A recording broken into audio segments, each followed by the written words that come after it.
It's an absolute pleasure to be here and to see so many of you who I'm getting to know. As Courtney said, on our Blackstone operating team, we do lots of things.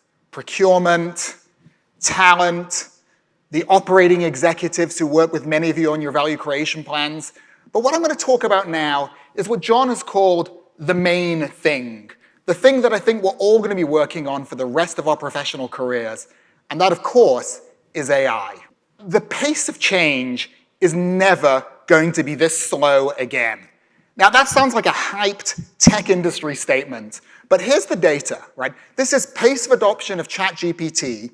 How long did it take to get to 100 million users? And we've compared it here against other similar sort of viral launches. And probably you all remember when you first experienced Uber and that rolled out and so on. Uber to ChatGPT is like comparing a race car to a bicycle. And in fact, the graphic here isn't quite right. It's a Formula One race car on the straight against the children's tricycle, 30 times faster. Now, you probably all remember where you were when you first had that wow moment with ChatGPT. So next week is going to be the 3rd birthday of ChatGPT. So what I thought we could do today that would be useful to you all is try to take stock of where are we really in AI? What's hype, what's reality?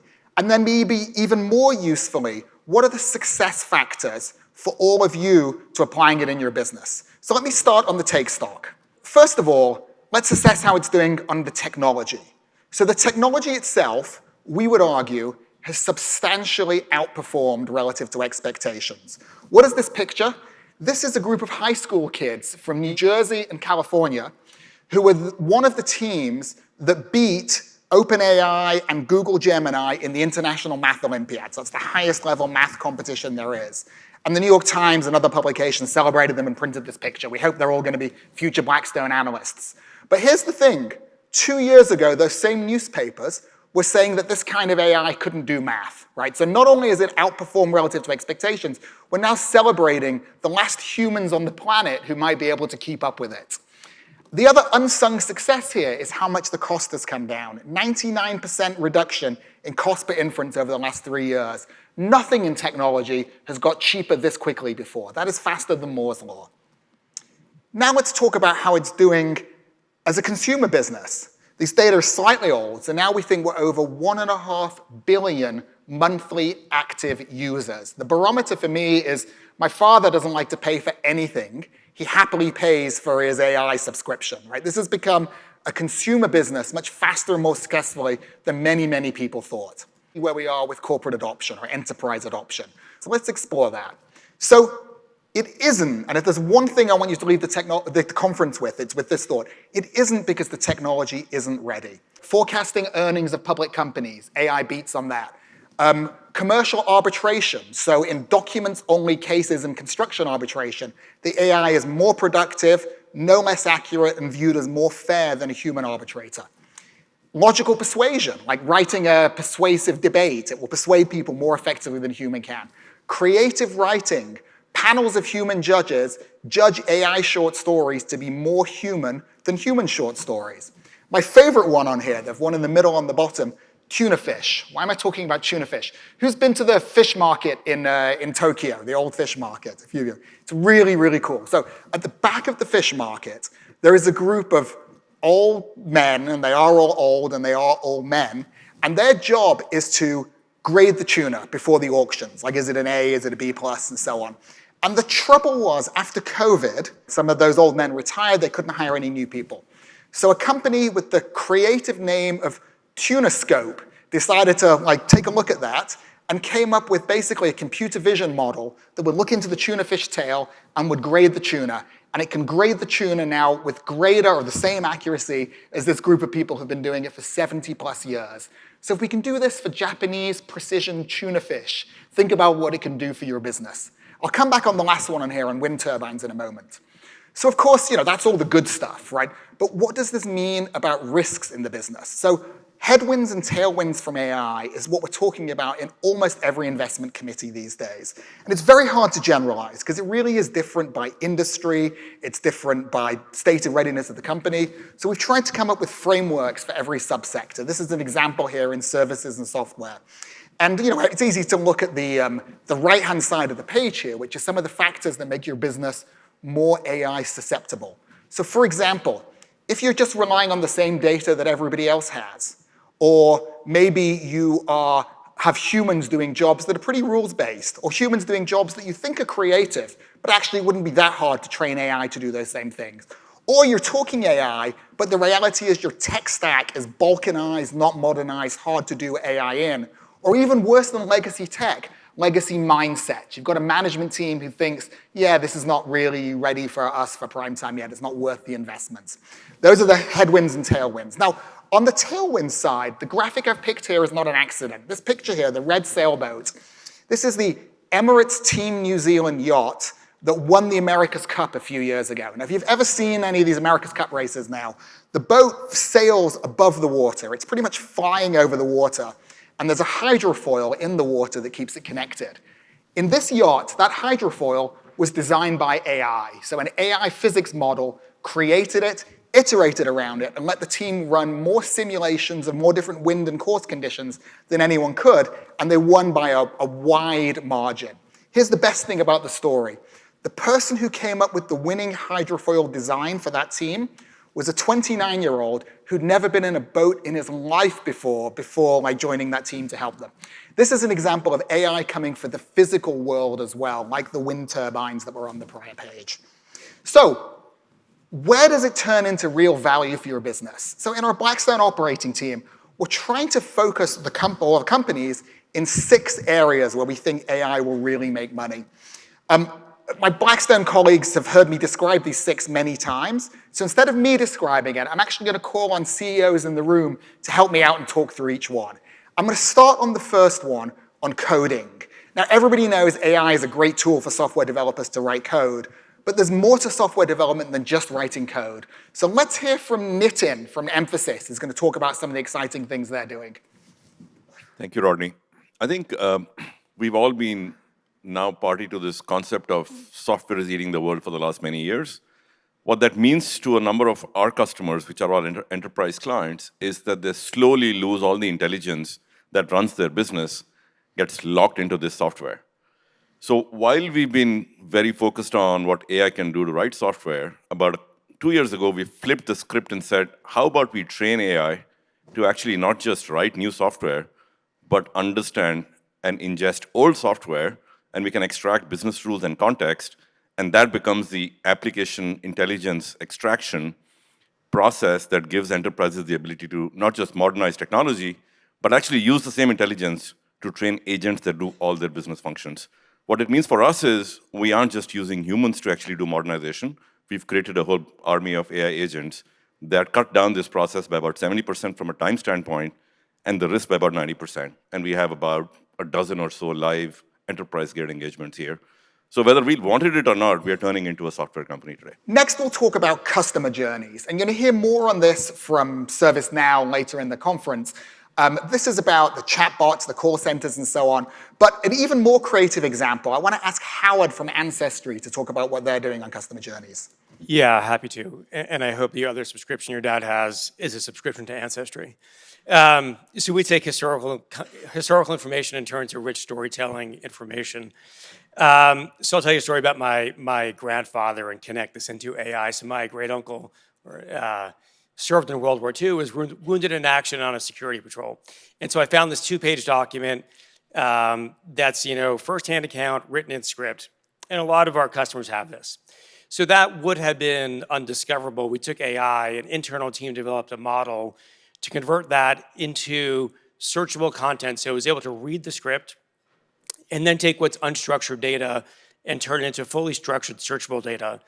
And then we took that and using Google Notebook, that's the consumer name, and flipped that, what would have been a flat story. I showed that to my son. My son could care less. We flipped that into an audio podcast, right? And now all of a sudden it's emotive, it's authentic, it's genuine. And now my son's listening to that. And so we went from a document that was undiscoverable to, as of this morning, we have tens of thousands of people using this. 90% of them give it a thumbs up, expanding TAM, providing a really rich experience to consumers. Fabulous. It's amazing. And I will say, I was playing around on my Ancestry this weekend, and we found my mother's birth record in a refugee camp after the war that would have been impossible without AI. Third on here is concision. We'll come back on this one. Gaddy's on a panel talking about this later. So the fourth one I want to hit is actually creative content, which, you saw our funny creative content video at the beginning. But here, actually, let's have Jeremy from Liftoff talk about what they're doing at unbelievable scale. You hear me okay? Yeah. On the topic of ancestry, my grandparents got married in this ballroom 70 years ago. Oh, wow. It's kind of crazy, right? Yeah. Nothing about the product per se. But so my business works in mobile app marketing, and we, like Courtney discussed earlier, we use AI to survive and to expand our business. We moved to neural nets from linear regression, which is our basic decisioning framework that we use to decide which ad to show and how much to pay for that ad. When we moved to neural nets 2 years ago, our brain size grew by 20 times. We can use 20 times the information that we used to be able to. We can train our data sets 4 times as fast, and we can get a campaign or a creative to performance within 8 hours now instead of 2 weeks. The beauty of it all is that there's reinforcement learning at play, and so we continue to get better every quarter. But this has been transformational for our business, and here to talk about it anytime if anybody wants to. Thank you. Fabulous. Thank you. Last one on here then is corporate automation. So this is the big wide world of agents, right? And how agents are going to be able to do almost anything that a knowledge worker can do today. But let's hear from Reggie at Cvent, who are doing more than most to bring this to a reality. Well, I think the most important thing to do when you think of automation and AI is create a culture of AI. So there's kind of a couple things we've done. The first thing is we've not only had mandatory training and just to create that culture of AI, but we've talked about how promotions, hiring, that you have to have kind of a DNA of AI in order to move up in the organization, kind of a manifesto. It was a pretty strong words that we use saying this is the future. But a couple things we did is we implemented a software called Glean, and it's basically our underlying kind of AI foundation. And with that, we've created over 4,000 agents, and this is just naturally built by our employees who have a curiosity. So we have about 5,000 employees worldwide, and now we like to say we have 9,000 with the 4,000 agents. And so with that, we've had automation on things you would have never thought of. So you have your infrastructure, which is your corporate side that's developing it, but empowering your employees to be able to develop it and giving them the tools has been really changing for our company. The last thing I would say is that one of the best projects we did to also create not just this culture, but to understand automation is first turn to your partners, which is all your vendors you use, whether it's your CRM, whether it's your marketing automation, whatever software you use, ask them what they're doing. We did a project of 100 of our vendors and let them teach us what they're doing, and then that sparked lots of ideas, which in turn sparked even more agents for us to build internally. So with all those kind of things that we've done, we've seen a major shift in our operational, not just in terms of getting efficient, but the ability to be able to execute more and take more market share. Thank you, Reggie. That's terrific. So that's the what. Let me close by talking about the how. Before joining Blackstone less than a year ago, I was at McKinsey for 29 years, where I was lucky enough to write a book called Rewired that became a Wall Street Journal bestseller, where we looked at 200 AI transformations that made money and tried to distill the recipe from the ones that didn't. What did we learn from that? It's hard. When we took those lessons, then when we looked across the full Blackstone portfolio, so Blackstone-sized companies, we tried to distill it down to these 5 questions, which is increasingly what we want to be asking of all of you while we work with you on helping to work out how you're going to create value in AI. First of all, it requires top-down commitment. That is all of you in this room. This is a CEO thing, and it's not just CEO sponsorship. It's actually commitment of resources and driving it personally to a large extent. Second of all, a business-first approach. This is not about just launching a piece of technology, a tech-first approach. This is about having a business leader in charge of it with a real objective. An example of that, in customer service, it would be not saying, we're going to go build a chatbot. It would be saying, our head of customer service has an objective to get 20% better in productivity, 5% better in NPS, 3% better lead generation, and they're going to own that as a business objective and co-develop and co-create it with a tech person. So business-led, not tech-first, and focused in one important business domain. Number 3 on here, clear ROI. It was sort of implied in my last one, but people often ask me, what are the right metrics for an AI transformation?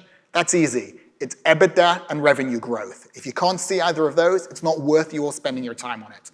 4th on here then is path to scale. The reality is that for many companies right now, the incentives point towards piloting AI and not towards scaling AI. So how to think through what you're doing on capability building, making technology choices that will scale, and setting incentives that encourage scaling, not just showing off with AI. Last of all is data. What are you actually doing to build an enduring advantage with your AI, not just to do what everybody else can do? So if those are the 5 sort of strategic things to think about for your program, I want to close with 3 things to do, frankly, before the end of the year if you haven't already done them. Number 1, for the C-suite, for you and your team, educate and equip yourselves. Educate, hopefully this conference is part of that. Equip yourselves. Go use ChatGPT or Claude, Anthropic are here at the conference, or Copilot, whatever you want. That alone is not going to show up in your P&L though. You need to do this next one. Pick one area of your business to drive a real transformation following the framework we just laid out on the last page. And really hold up the mirror. Is that what you're doing, or are you just encouraging piloting across the business? And then finally, the last thing, in your tech organization, for those of you who have more than 10 engineers, go do this in software. Why in software? Because it's the most shovel-ready here and now opportunity, and also because we believe that whatever your tech development people are doing now is a good leading indicator of how all of your knowledge workers will be working a few years from now. So with that, hopefully I've delivered on giving you hopefully a sort of a very clear, no-nonsense where AI really is and where it isn't, and even more importantly, what are the success factors for all of you to get value from it. You'll hear more on this throughout the rest of the conference. I look forward to working with all of you in the coming year and years to help make this a reality. Now, the only thing left for me to do is to hand over to John Gray, who is the person who, in a very literal sense, sets the pace for our performance culture and for our teamwork-based culture. Thank you. Pleasure to be here with you all.